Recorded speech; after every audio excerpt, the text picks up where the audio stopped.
মধ্যপ্রাচ্যের জাঁকজমকপূর্ণ নগরী দুবাই স্বর্ণ বাজারের জন্য বিখ্যাত। পর্যটকদের মধ্যে এখান থেকে স্বর্ণ কেনার প্রবণতা দিন দিন বাড়ছে।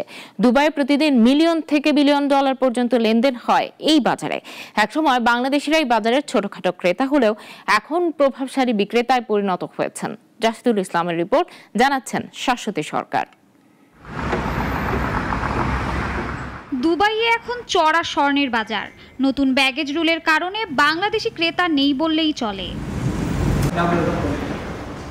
তবে এবার দুবাইয়ের স্বর্ণ বাজারে বিনিয়োগ বেড়েছে বাংলাদেশি বিক্রেতাদের।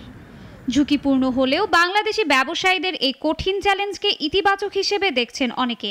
দুবাই সারা বিশ্বের মধ্যে সর্বশ্রেষ্ঠ স্বর্ণের মার্কেট এখানে, কিন্তু আজকের এই সময় অনেক ব্যবসায়ী এই ব্যবসার সাথে জড়িত হয়েছে। এভাবে যদি চলতে থাকে তো হয়তোবা তারা মাঠে মারা যাবে। আসলে দেখেন, ব্যবসা যখন গোল ব্যবসা বলেন, যে কোনো ব্যবসা যখন উন্নতির দিক দিয়ে এগিয়ে যায়, তখন একটা চক্র কিন্তু সবসময় পিছিয়ে পড়ে থাকে। তো আমাদের সরকার উচিত যে গোল্ড ব্যবসার মধ্যে বাংলাদেশে যদি গোল্ড যায়, বাংলাদেশ উপকৃত হবে। গত দুবারের বাজেটে বাংলাদেশ সরকারের ব্যাগেজ নীতিমালায় ব্যাপক পরিবর্তনে দুবাই বাজারে ক্রেতা হিসেবে জৌলুস হারায় ক্ষুদ্র ব্যবসায়ীরা।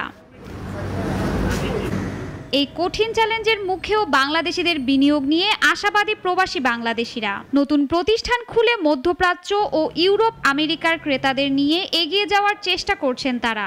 দেখেন, প্রথম হচ্ছে যে ব্যবসায়ী যে কেউ হতে চায়, আমার মতে কেউ যদি ব্যবসা করতে চায়, আপনাকে সেই বিষয়ে অভিজ্ঞতা নিয়ে ব্যবসা করা উচিত। বিশ্বের যে কোনো কিছুতেই প্রতিযোগিতা করার মতো সক্ষমতা বাংলাদেশিদের আছে। ভবিষ্যতের জন্য তারা খুবই ভালো পদক্ষেপ নিয়েছে। স্বর্ণের দোকান থেকে শুরু করে দুবাইয়ের 40% পর্যন্ত দোকানগুলোর মালিক স্থানীয়রা। বাংলাদেশিদের এই উদ্যোগে আমি গর্বিত।